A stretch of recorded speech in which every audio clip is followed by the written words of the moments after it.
And it looks like we're here. Hello. Hello. Hello. I believe David, Max, and Eric are all with us today. This is super exciting to have you all here. Yeah, fun to be here. Yeah, it's really fun. Oh, yeah. I'm going to go ahead and get this started. So, Jangle, I'll do a countdown for you. We'll go ahead and start. 5, 4, 3, 2, 1, and go. All right. So, I guess we will read the intro first because the lore and human who is this professor who needs to be defeated by Gordo number 106. He's the 106th experiment, right? Yeah. That implies some dark things, doesn't it? Well, you know, monkeys sometimes just have an unfortunate life. It's fine. But we've got Gordo. So, you know, this game, I think, has quickly become a classic over here, but the beginning of how this game was made is fascinating, because weren't you a clip art company? Yeah, we were just post-college and doing our best not to get real jobs. And so we were working through Mac Temps at a clip art company. And kind of out of the blue, and for no particularly explainable reason, they got a contract to make an Atari Lynx game. I think it was through the founders' familial connections with the Atari people. And so the next thing you know, we're making a strange lab monkey game for the Atari Lynx, and it was awesome. You know, suddenly something clicked, and we realized, hey, this is gonna be our career. Max, I love that. Now, who here, did you have programming experience before, or any experience with video games? On our side, just playing, but Dave had some programming experience. Ah. Right, yeah. It was a clip art company, like Max was saying, and, you know, they had to kind of, the clip art business was not going well, and so they needed to kind of diversify their business to get some actual money in, and so they got this game contract, and they had artists, but they didn't have a programmer, so they had, this is a long time ago now, so the way that you got jobs back then is like finding out through a temp agency or something like that, or I actually found the job in a want ad in the newspaper. Really? So, yeah. So I applied, and they hired me to be the programmer. I was just out of college as well, computer science degree, and I'd been programming for a very long time, and so and knew I wanted to make games. That was kind of my dream career, and so here was an opportunity to kind of make some money and make a video game. So I kind of jumped at the chance. I think that's great. You know, I know that this is Big Bad Game-a-Thon, you know. Typically we have games that are of lower quality. I still love playing Gordo. I think that it's a little bit unfortunate that it came out at the point in time it did for the Atari Lynx, because it pretty much had already been discontinued, I believe, the system. So people honestly were not playing this. This was a widely unknown video game that came out. Yeah, I don't think we were doing it for the royalties, really. I feel like we heard at one point it sold like 100 total copies. That might just be in my mind at this point, but I don't think anyone really played it. There are dozens of you. I think you're right. But honestly, you know, looking at the Atari Lynx library, there were a lot of games that weren't necessarily the best. I think, oh my gosh, I remember Food Fight on the, or is it, no, Kung Food. Yeah, That's Kung one Food. Of the games over there, which is really rough. But honestly, this game actually has some pretty good depth, very different stages. I think that some of the critical flaws, though, are the blind jumps in there. Absolutely. With the blind jump, yeah. Oh, yeah. I mean, okay, the manual says occasionally you're going to have to make a leap of faith. Good luck. That's not a good mechanic that endured. Well, that's probably for the best. Yeah. Absolutely.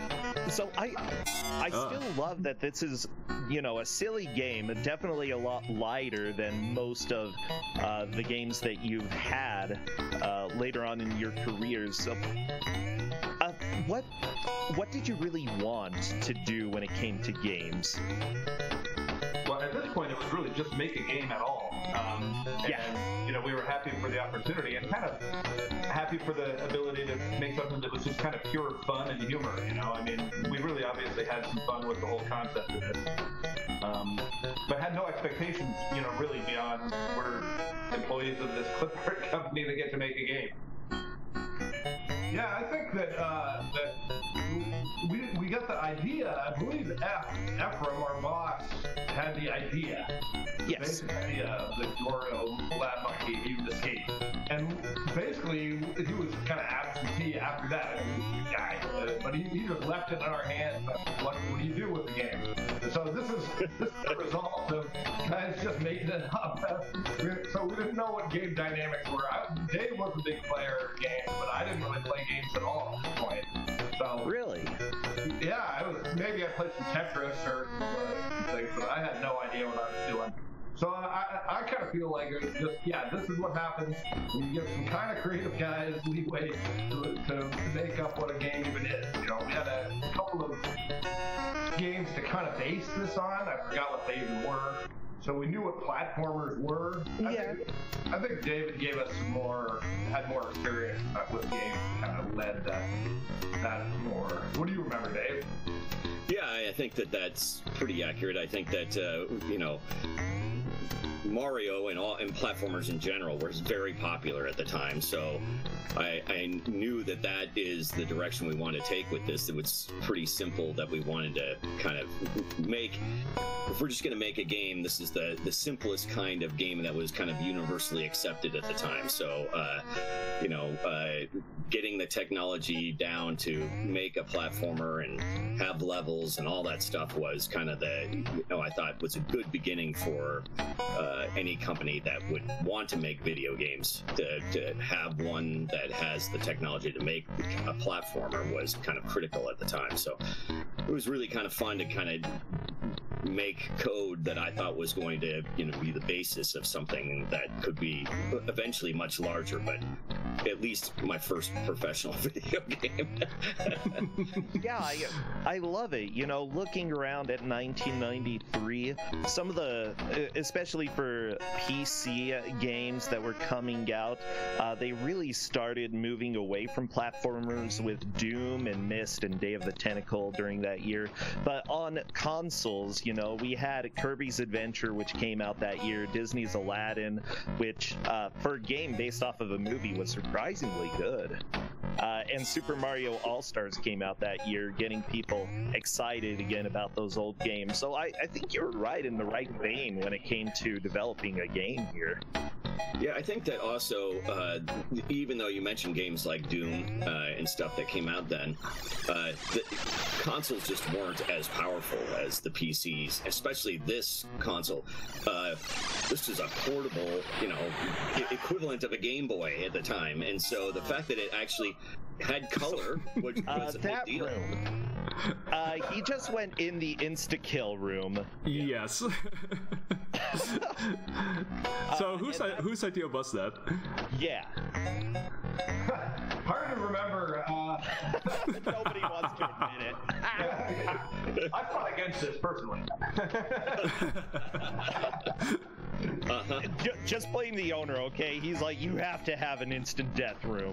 It's his fault. That implies there was conscious thought involved in it. I don't know. I think there was. Puppy farm, personally. Like, what are... We all wanted, you know, secret levels and areas and things like that too. So it was, you know, it was another way to to kind of like have a variety in the game and see different kind of locations and stuff. Like, I love the idea of all of these pits that lead to different locations. The biggest problem being that if you fall in them, there's really no benefit to going in them. Honestly, it's just well, except for the one that Django went to right now, which has all of the puppies and animals to save to get bonus points and extra lives. But other than that, there's no benefit. Yeah, most of them not. It was excellent game design, I'll tell you that. Well, I mean, it's a good thought, though. You know, if you've never made a game before, you know that you want bonus areas. But honestly, I think that there's a lot more put into game design and teaching game design than back in the 90s. Oh, yeah, absolutely. I kind of feel like that if it was my fault, and it may have been, it's that thing. I thought that, hey, it was bad to fall down into the dungeon, but we were giving you a second chance at a new life. So I think that's where I was kind of coming from. I can see that logic. I can see that. Well, basically, the lore says all respectable monkeys stay above ground, so... There we go. Yeah. Makes sense. Yeah, underground monkeys, we don't like them. I'm wondering, you know, because we're talking a lot about design, and simply put, you know, David had played games, others maybe hadn't. Game design has probably become a huge thing for you, and probably teaching other people game design. What are some of the main things when you're looking at creating a game? What do you look for? What are you looking for new ideas and making something memorable? I guess speaking for me, I'm maybe the only one that can call himself just a designer these days. I was just an artist on this one.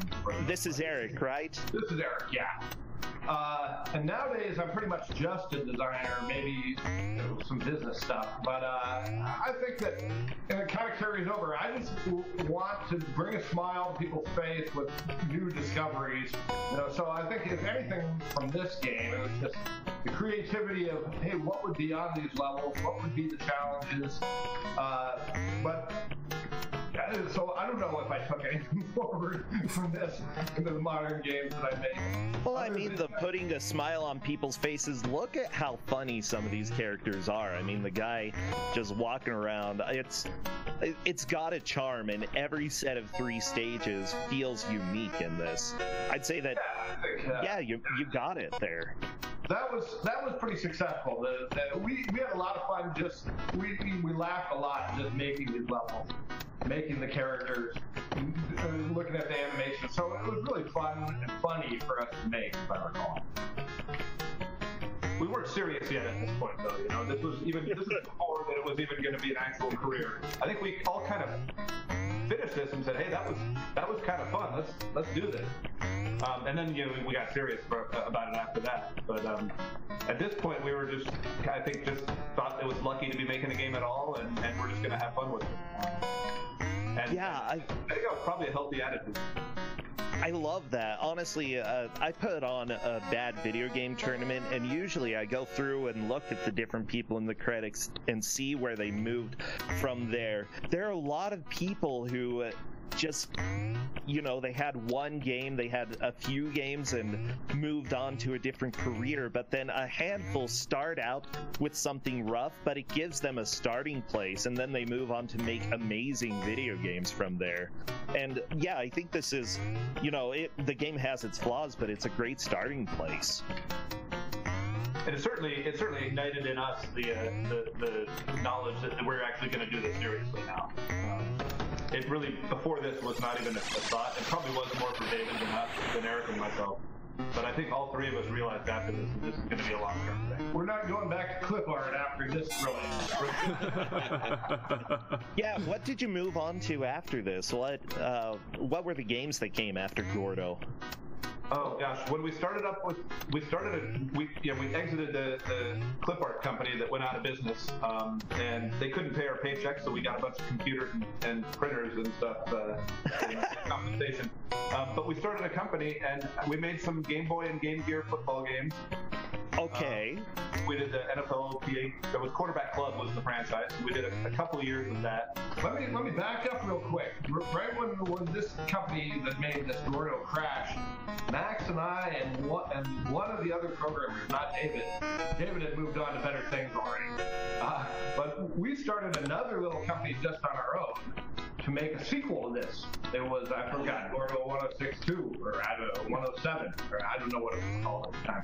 But for Maybe one day. Yeah, we could find that. You just find that code. We could clean up on the Gordo franchise finally.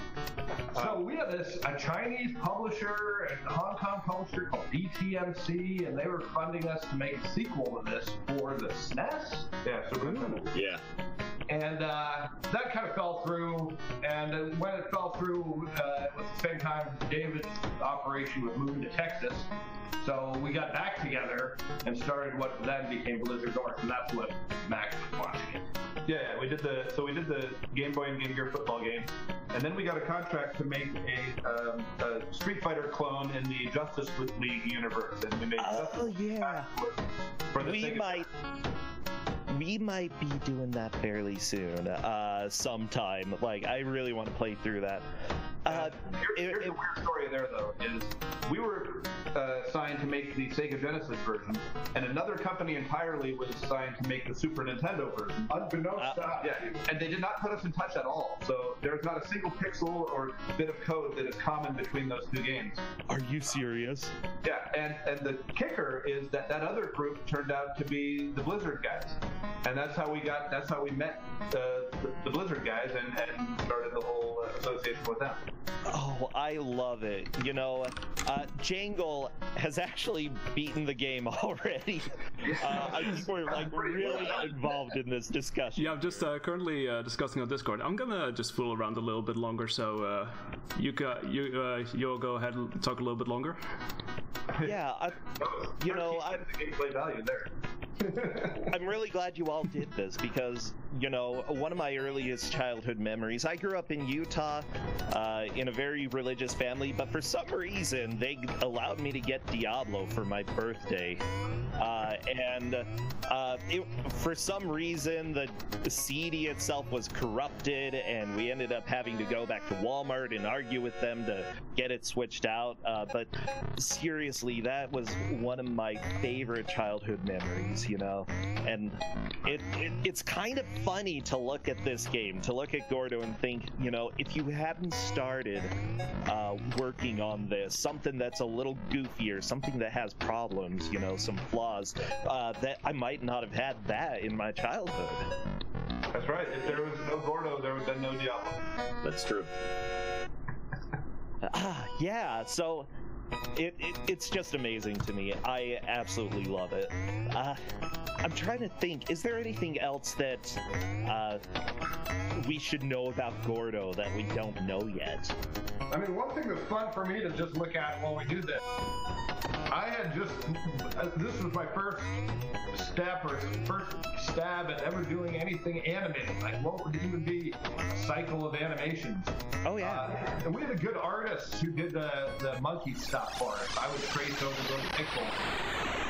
But one of the things I really like, and I'm watching right now, are all the little things in the background. They're just like a ball bouncing up and down, or tubes filling with fluid. And they're like 4 or 8 frame animations. But I remember really liking to make those, just goofing around, kind of making weird little cycling animations, not having ever even thought about what that kind of thing would be before, and just kind of going wild with these weird little background animations. It is nice. It adds just a touch of life to the scene that's in the background there. I mean, we've got great parallax here as well. Like, graphically, it's hard to say that there are really any flaws here. It's a really nice looking game. I remember one of the other challenges was to try to, even though we made this thing in kind of small blocks, I forgot, maybe 16 by 16 pixels, maybe David remembers. But to try to make, even though we have little small blocks of animation, how to make it look like a grand scale. Like, how do you do these arches with just a tiny amount, just these tiny little blocks of pixels? And for us, that was new territory. Again, we're just figuring, oh, look, we can make it look like it's a bigger. So we wanted to make the scale of the background look bigger, even though we had these little tiles to work with. And it's all coming back to me now. It's obvious stuff for everybody these days. But for us, it was just kind of inventing the wheel on our own. And the Lynx was really kind of the cutting edge for the handheld game platform. Oh, yeah. So we felt like, hey, we got a lot to work with here. Yeah, you probably didn't need to limit graphics quite as much. I'm thinking with the original NES, you really could only have so many sprites, and they had to be a certain size, you know. So having a little bit more room to add such a wide variety to the game is nice. Yeah. Do you remember if there were any constraints when it came to making the game? Oh yeah, there's always a lot of constraints, and that was the case here as well. They, with a handheld machine, there's just only so much video memory and things like that you have to work with. So Atari Lynx was way ahead of its time, and so it was more powerful than any other handheld at the time. But they didn't really, like, there was no such thing as like development systems and like engines and things like that you could use, or we had to make all our own tools. We had to like kind of discover how the machine worked. Like, they would just give you like basically the manual that was like the tech specs of the machine, and they say, go for it, good luck, make it video game. Unity or anything like that. Yeah, exactly. There was no such thing as Unity or any kind of engines or anything like that back then. So we had to like figure everything out, and as well as get everything working. So it was a great time for us to get this stuff kind of discovered, and the passion for making video games at the time really came from kind of exploring and doing these kind of things that we'd never done before. Yeah, I love it. Development kits are sent out to people these days, and companies usually try to make it a lot more accessible for developers, which I'm really glad that things have grown to the point where we can have that. It's just impressive that you can make anything without, starting from scratch. It's impressive. Yeah, it was a much different time back then. Eventually publishers realized that, hey, if we are real nice to our devs and show them how to use the machine, they're going to make better stuff. But, it took them years to figure that out. Now, I do wonder, are there any Gordo Easter eggs in any of your other games? Well, actually, this is a minor Easter egg in my current game, the game I just put out about a month ago. Me and my partner, we've got a small team, put out a game called Rebel Galaxy Outlaw. Oh, yeah. The starting ship is the 106, it says on back. Now it's based on the Gordo 106. I even argued that we should call it Gordo somewhere, put a Gordo sign somewhere, but I don't think that really happened. Like I said, I don't do the art anymore. Would have. But I think that's the only time I've ever recorded it myself, and I'm not actually in it. Yeah, I don't think we've put anything in. I might have to now, though. My company is working on Torchlight Frontier next in the Torchlight franchise. Oh yeah. We'll sneak something in there probably.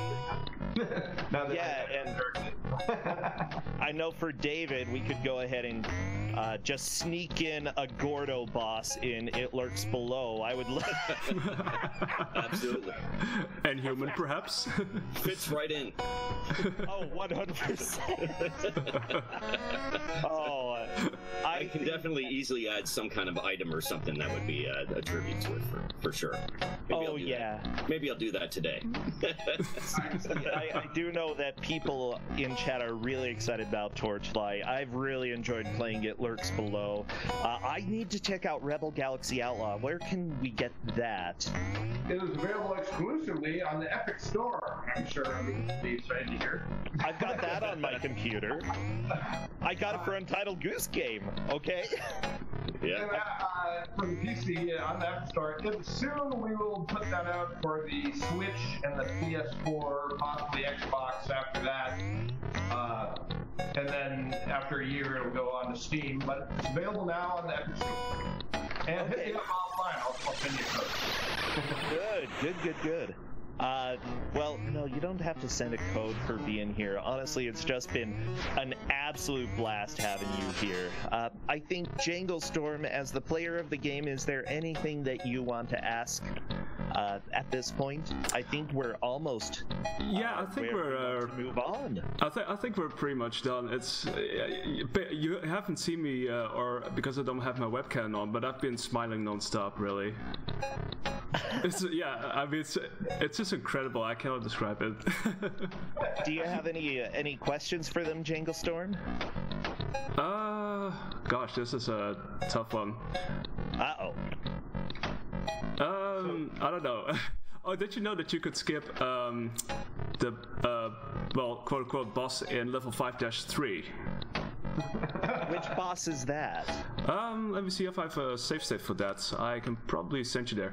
Here we go. So, this is where you're supposed to flip a switch over at the end, right? Okay.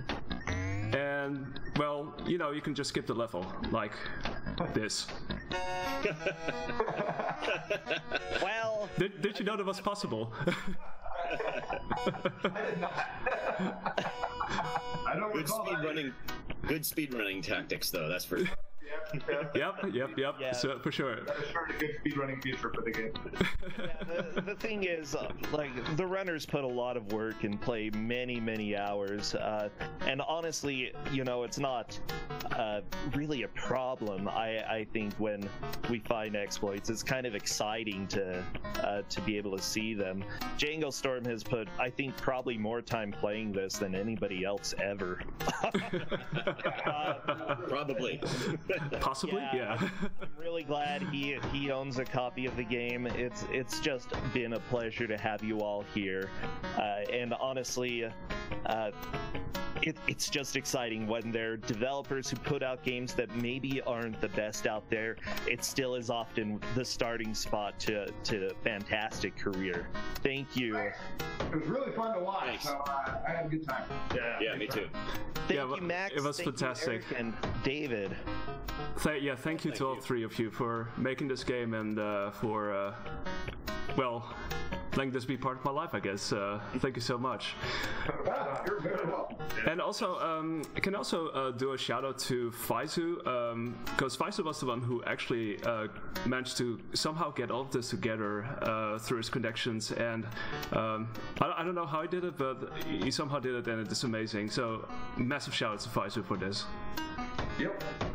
Yeah, thank you. We'll go ahead and hand it back over to our hosts, and David, Max, Eric, have a fantastic day. Thank you for cutting out a little time to come do this. Thank you once again. Thanks for having me. My pleasure.